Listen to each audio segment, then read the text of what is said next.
Les damos la bienvenida a una nueva emisión de La Voz del Cóndor Malvinense.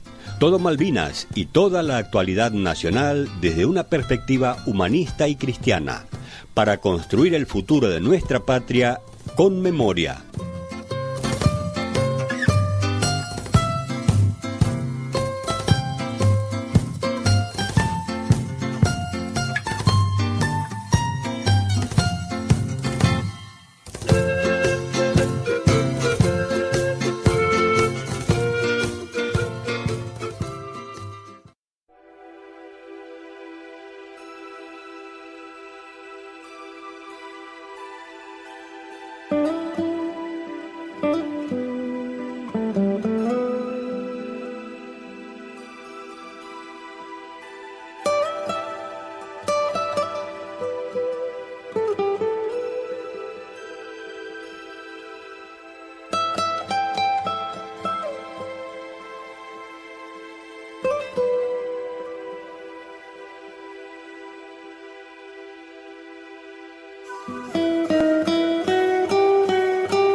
Damos la bienvenida a una nueva emisión de La Voz del Cóndor Malvinense, un programa que transmitimos los días martes y viernes de 13 a 16 por www.spreaker.com/show/frecuencia-cóndor y nuestra radio online www.frecuenciacondor.com.ar.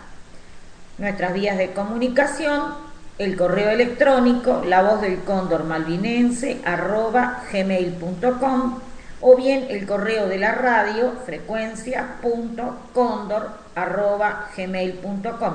Hoy no doy el número de teléfono porque no estamos transmitiendo desde el estudio, estamos transmitiendo vía Skype, por lo cual pedimos disculpas si hay algún eco o alguna alteración en el audio. Pueden también dejar mensajes en la misma página www.frecuenciacondor.com.ar hay a la derecha de pantalla una solapita roja donde se puede abrir, le dan un clic, ponen recording, dejan el mensaje que quieran decirnos y luego le mandan send.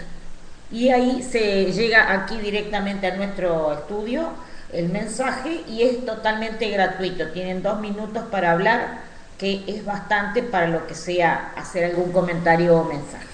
Bueno, por las razones de fuerza mayor estamos transmitiendo vía Skype, pero también es de las maravillas de la tecnología. Así que por esta misma vía le doy la bienvenida al creador y titular del programa, el vicecomodoro Horacio Richardelli. Hola Horacio, ¿cómo estás? ¿Qué tal? Muy buenas tardes, María Leia, buenas tardes, audiencia de La Voz del Cóndor Malvinense.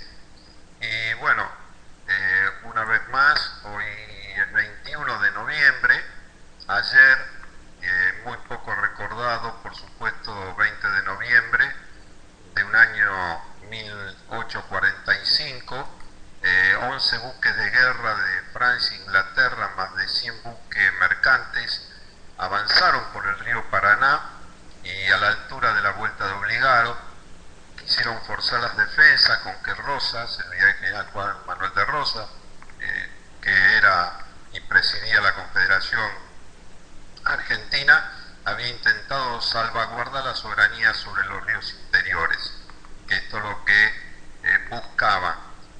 Los buques avanzaron, pero la misión fue un fracaso después total, o sea, pudieron cortar el encadenamiento, el que ha estado en varias oportunidades emocionante, ver todavía ahí las piezas, las reliquias, los cañones, las balas, parte de la cadena esa que era impresionante, cada eslabón tenía más de 30-35 centímetros de cada eslabón de largo y un ancho de 3-4 centímetros, ¿no es cierto? Y bueno, con los medios que había en ese momento y habiendo sido tomada la flota del almirante Brown, ¿no es cierto?, en el puerto de Buenos Aires por parte de los ingleses, inutilizó prácticamente la defensa naval del río La Plata y el río Paraná, por supuesto.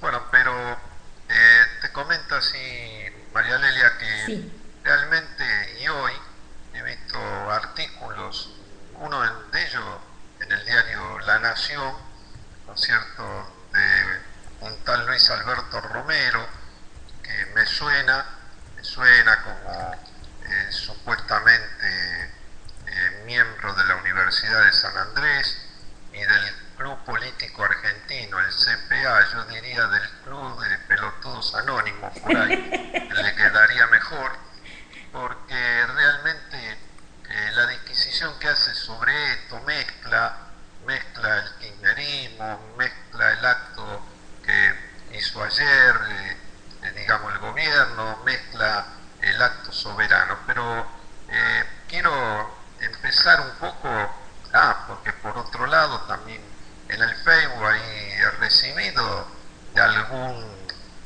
tipo que habla de, por supuesto, la flora, las venas liberales masónicas a muchos de ellos, o mitristas, en la cual, bueno, el diario de la Nación no me asombra, pero en la cual lo tratan a San Martín de que estaba gagá, un hombre que no llegaba a los 60 y pico de años, ¿no es cierto? Claro. Y bueno, y quiero empezar primero con una frase famosa de San Martín, en la cual dijo que los argentinos no somos empanadas que se comen sin más trabajo que abrir la boca. Y quiero no solamente con esa frase amonitoria, una frase, sino reproducir la carta que el general José de San Martín dirigió al cónsul general de la Confederación Argentina en Londres, a George Frederick Dixon, con motivo de haberle solicitado este último su opinión sobre la intervención anglo-francesa en la República Argentina. En ella el Libertador aseguró que Francia e Inglaterra fracasarían en sus planes de agresión. Fíjate cómo fracasaron realmente, ¿no? Claro. Y dice así: señor Federico Dixon, cónsul general de la Confederación Argentina en Londres, Nápoles, 28 de diciembre de 1845. Señor, de todo mi aprecio, por conducto del caballero Jackson, se me ha hecho saber los deseos de usted relativos a conocer mi opinión sobre la actual intervención de la Inglaterra y Francia en la República Argentina.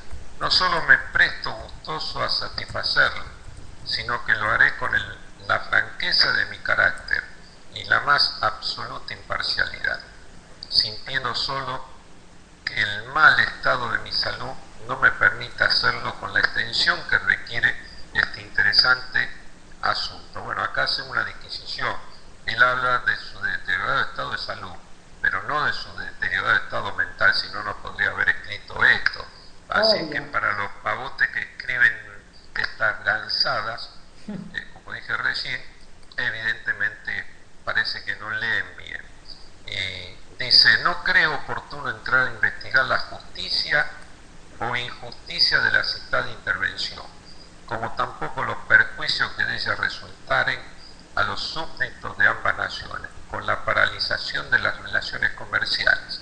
Igualmente, que del alarme y desconfianza que naturalmente habrá producido en los estados sudamericanos la injerencia de dos naciones europeas en sus contiendas interiores. Y solo me ceñiré a demostrar si las dos naciones intervinientes conseguirán, por los medios coactivos que hasta la presente han empleado, el objeto que se han propuesto, es decir, la pacificación de las dos riberas del Río de la Plata. Según mi íntima convicción, desde ahora dirá usted, no lo conseguirán. Por el contrario, la marcha seguida hasta el día no hará otra cosa que prolongar por un tiempo indefinido los males que se tratan de evitar, y sin que haya previsión humana capaz de fijar un término a su pacificación. Me explicaré. Bien sabida es la firmeza de carácter del jefe que preside la República Argentina. Nadie ignora el ascendiente muy marcado que posee sobre todo en la vasta campaña de Buenos Aires y resto de las demás provincias. Bueno, fíjate en esto molesta mucho, María Lelia, porque el aval que le da San Martín es tremendo a Rosas, ¿no es cierto? Y no hay dudas, y esto no indica ninguna, digamos, deterioro mental, ni nada por el estilo, ¿no? Todo lo contrario. En perfectas condiciones. Exacto. Y aunque no dudo que en la capital tenga un número de enemigos personales, estoy convencido que bien sea por orgullo nacional, temor, o bien por la prevención heredada de los españoles contra el extranjero, ello es que la totalidad se le unirán y tomarán una parte activa en la actual contienda. Por otra parte, es menester conocer, como la experiencia lo tiene ya demostrado, que el bloqueo que se ha declarado no tiene en las nuevas repúblicas de América, sobre todo en la Argentina, la misma influencia que lo sería en Europa. Él solo afectará un corto número de propietarios, pero la masa del pueblo, que no conoce las necesidades en estos países, le serán bien indiferentes su continuación. Si las dos potencias en cuestión quieren llevar más adelante las hostilidades, es decir, declarar la guerra, yo no dudo un momento podrán apoderarse de Buenos Aires con más o menos pérdida de hombres y gastos, pero estoy convencido que no podrán sostenerse por mucho tiempo en posesión de ella. Los ganados, primer elemento, o por mejor decir, el único del pueblo, pueden ser retirados en muy pocos días a distancias de muchas leguas, lo mismo que los caballos y demás medios de transportes, los pozos de las estancias inutilizados, en fin, formando un verdadero desierto de 200 leguas de llanuras, sin agua ni leña, imposible de atravesarse por una fuerza europea, la que correrá tanto más peligro a proporción que ésta sea más numerosa, si trata de internarse. Sostener una guerra en América con tropas europeas no solo es muy costoso, sino más que dudoso su buen éxito. mucho dificulto y aún creo imposible encuentren quien quiera enrolarse con el extranjero. En conclusión, con 8.000 hombres de caballería del país y 25 o 30 piezas de artillería, fuerzas que con mucha facilidad puede mantener el general Rosas, son suficientes para tener en un cerrado bloqueo terrestre a Buenos Aires, sino también impedir que un ejército europeo de 20.000 hombres salga a 30 leguas de la capital, sin exponerse a una completa ruina por falta de todo recurso. Tal es mi opinión y la experiencia lo demostrará, a menos, como es de esperar, que el nuevo ministerio inglés no cambie la política seguida por el presidente. Firmado José de San Martín. Ustedes ven qué importancia y que sus cabales y su mente estratégica, militar y conocimiento que tenía San Martín estaba funcionando a pleno. O sea, le estaba dando con datos específicos hasta dónde podían llegar, porque también estaba la experiencia de las invasiones inglesas de 1806, 1807, en la cual entraron triunfantes militarmente, tomaron la plaza de Buenos Aires, la gran aldea, y luego tuvieron que morder el polvo de la derrota, en ese caso los ingleses. En este caso estaba aliada con Francia, pero también no sé si hay alguna música para poner, María Lelia. Sí, bueno, tenemos nuestra canción nacional, es la que tengo cargada en este momento, que es el Pericón. Así que si querés la escuchamos, aunque es un poquito largo. No sé si querés terminar el editorial y después ponemos el Pericón. Bueno, seguimos con un poquito con el editorial. Claro, porque es larguito el Pericón, dura 6 minutos. Viendo, digamos, todo desde el punto de vista del año 2014, como estamos, 20 de noviembre, y escuchar, leer estos escritos, por supuesto, muy poco se habló en los medios de difusión masivos, que es una forma de ignorarlo también y que se sepa la verdad. ¿Qué fue lo que pasó? En la década de 1840, la intervención de los estados europeos en las cuestiones rioplatenses era común y atribuida habitualmente a la política expansionista colonialista que tenían los países europeos, sobre todo Inglaterra, Francia y otros más, sobre las que fueron las repúblicas españolas, en parte producto de relaciones políticas previas que desembocaron en pedidos de asistencia realizados por algunos sectores locales. En la valorización de tales conductas, algunos historiadores dieron prioridad al juicio sobre la explicación de la multiplicidad de intereses generales y provinciales. Hoy puede intentarse una interpretación distinta de aquella realidad. Por eso tenemos, vamos a ir desglosando cómo estaba en ese momento la política francesa. Varela estaba en París y entrevista a Thiers y otros jefes de la oposición. La política del gabinete francés en Montevideo llega entonces a convertirse en una grave preocupación para la Asamblea francesa. A partir de 1844, Thiers convierte la situación en el Plata en uno de los principales puntos de ataque que lleva contra la política exterior del primer ministro François Guizot en Francia, por supuesto. En la Cámara de Diputados francesa se discute la aprobación de fondos para misiones internacionales. Surgen preguntas sobre Montevideo y la diferida mediación. Thiers, para que Montevideo es una colonia francesa, porque los 18.000 franceses que la habitan en 1844 forman la mayoría de la población. Interpelan a Guizot. ¿Qué se han hecho de las olvidadas garantías del Tratado Macao? Dice, y por qué no se da a los súbditos franceses la debida protección. En un debate que dura varios días, Guizot se defiende analizando las instrucciones dadas por Thiers a Macau en 1840 y demuestra categóricamente que Francia ha abandonado al gobierno de Montevideo en cumplimiento de órdenes, ¿no es cierto?, que expresas del mismo Thiers, y según ese tratado de Macau, Francia no tiene ninguna obligación a ayudar a ese gobierno en la guerra contra Rosas, mientras no peligre la independencia del Uruguay.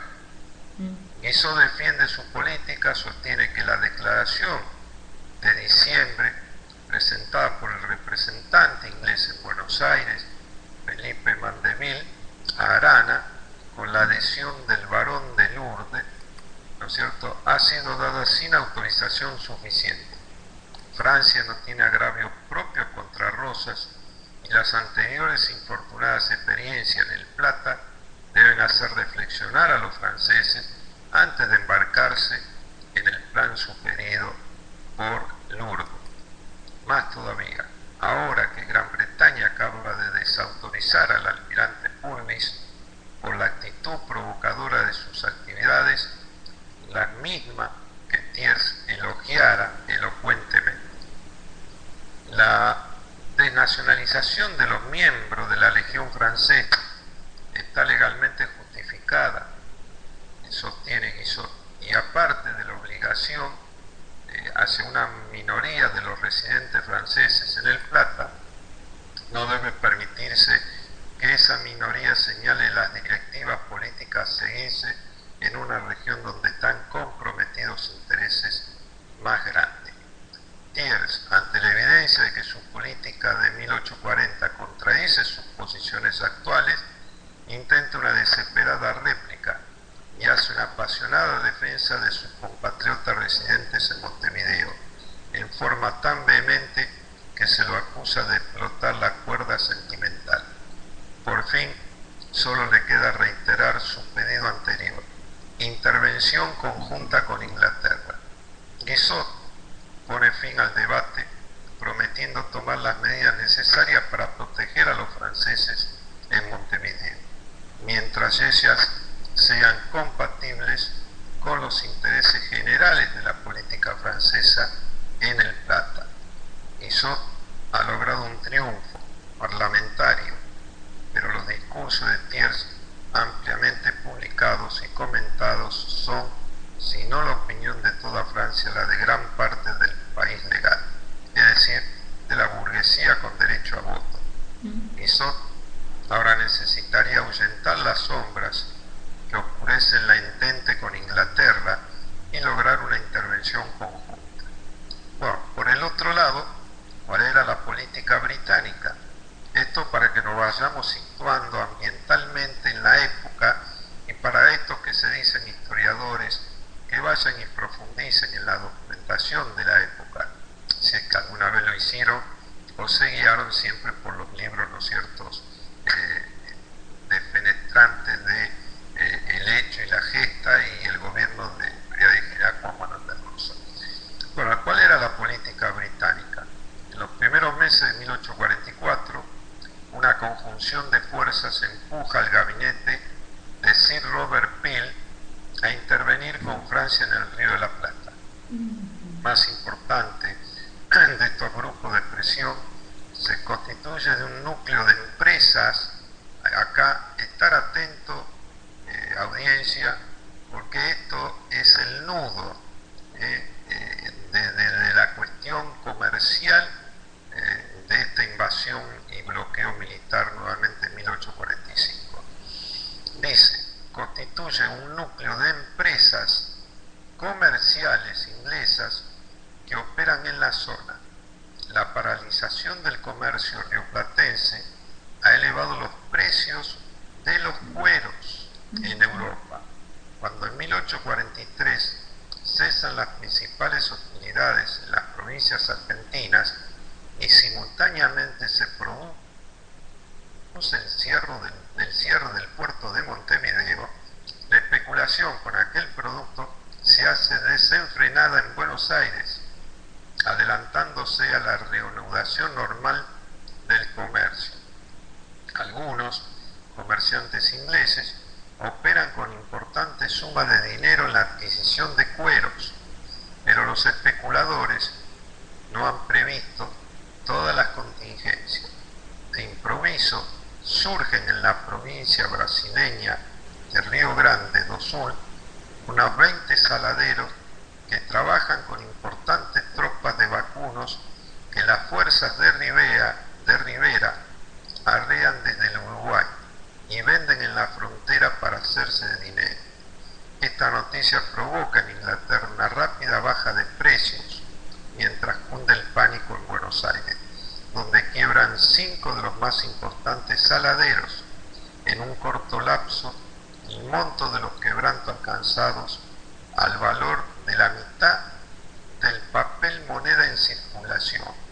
El peso mayor de la pérdida recae sobre comerciantes argentinos, pero muchos británicos son sorprendidos por esta crisis. Pell presionan sobre Pell industriales y exportadores de Liverpool y Manchester, que apremian para que Inglaterra, juntamente con Francia, tome medidas para limitar las restricciones impuestas al comercio en el Plata por el bloqueo de Rosas a Montevideo. Se termine con los disturbios en el Uruguay y se les asegure el acceso a los mercados del Paraguay y del interior de la Confederación. Pell no demuestra gran entusiasmo por la idea e informa al Parlamento que, fuera de la intervención armada, ya se han intentado todos los medios y que, aunque reconoce la importancia de los intereses afectados, no puede decidirse a imponer ningún arreglo a los estados en lucha, y que esto solo podría hacerse con la intervención de las 3 potencias más interesadas, Gran Bretaña, Francia y Brasil. A pesar del apremio de los intereses comerciales, el mismo Aberdeen se inclina hacia la neutralidad y escribe en forma privada en enero de 1844 al representante inglés en Buenos Aires lo siguiente: los daños sufridos por el comercio británico son muy serios y que la guerra tan sin sentido suscita impaciencia e indignación que son difíciles de dominar en todo este país. Estos intereses comerciales, es decir, hallan un defensor incansable en el general O'Brien, y por su intermedio la presión ejercida alcanza proporciones casi irresistibles a través de memoriales en los cuales se unen la firma de centenares y centenares de comerciantes, banqueros e industriales. Pell necesita la entente con Francia, pero las actitudes de esta, la indisposición con la opinión pública británica, ambos países llegan al borde de la guerra cuando aparece frente a Tánger una escuadra, ¿no es cierto?, al mando del príncipe Joinville, notorio partidario de la anexión de Marruecos a Francia. Y cuando llega a Londres, Pritchard, misionero británico y excónsul británico en las islas de Tahití, que ha sido encarcelado por los franceses en un barco de guerra, la entente se mantiene, sin embargo, cuando Pell consigue que Guizot pague a Pritchard una indemnización por daños morales y materiales y retira al príncipe Joinville de las aguas marroquíes. El fines de octubre, el rey Luis Felipe visita espectacularmente a la reina Victoria, exteriorizando las buenas relaciones existentes entre Francia y Gran Bretaña. Aberdeen y Guizot se abrazan y la entente queda solemnemente reanudada a la espera de una acción conjunta que la consolide. Bueno, la atención también estaban concentrada en esa época en la elección elección presidenciales de los Estados Unidos. Triunfa el candidato demócrata James Polk, en cuya plataforma electoral figura la anexión de Texas, cuya independencia es promovida por los británicos. La derrota de Henry Clay, el candidato conservador de quien se esperaba una satisfacción para Inglaterra, mediante una declaración reconociendo la independencia de Texas como república, decide Guizot, quien anuncia públicamente que Francia abandona Texas a su suerte, ya que no irá a la guerra tan solo para defender los intereses comerciales británicos. Inglaterra, a su vez, en la misma esperanza de que los Estados Unidos le dejen el dominio del territorio de Oregón y manos libres en el Río de la Plata, acepta que Polk incorpore a Texas y posteriormente que declare la guerra a México para quitarle California y Nueva México. La cuestión de Texas es una derrota para ambos, potencias europeas, pero entonces la intervención armada en el Plata aparece como un paliativo menos riesgoso que sirva a la vez de desquite. En esos momentos, el representante brasileño en Londres, Visconde de Abrante, visita Aberdeen para corroborar la afirmación hecha anteriormente a Varela. La intervención armada en el Plata la resolverían Inglaterra, Francia y Brasil. Bueno, María Lelia, audiencia, estas son las condiciones ambientales que yo no he visto ningún historiador famoso y del club este que decía, y de muchos de los que escriben artículos y que le dan prensa porque están en una línea de defenestrar lo que decíamos, no hablan de esto. Por supuesto, tampoco hablan de que al intervenir también, no de hecho, pero sí con un plan Brasil de independizar Corrientes, porque esto era la intervención que se produciría a través de lo que era la defensa del Paraná, ¿no es cierto? Brasil aprovecharía para, entre comillas, independizar Corrientes, como había hecho con la banda oriental del Uruguay. Bueno, y a todo esto Rosa ya se prepara para la defensa, así que en otro bloque comentaremos un poquito más cómo se desarrolla esta defensa del río Paraná. Bueno, nosotros ahora vamos a cerrar el bloque escuchando el Pericón Nacional.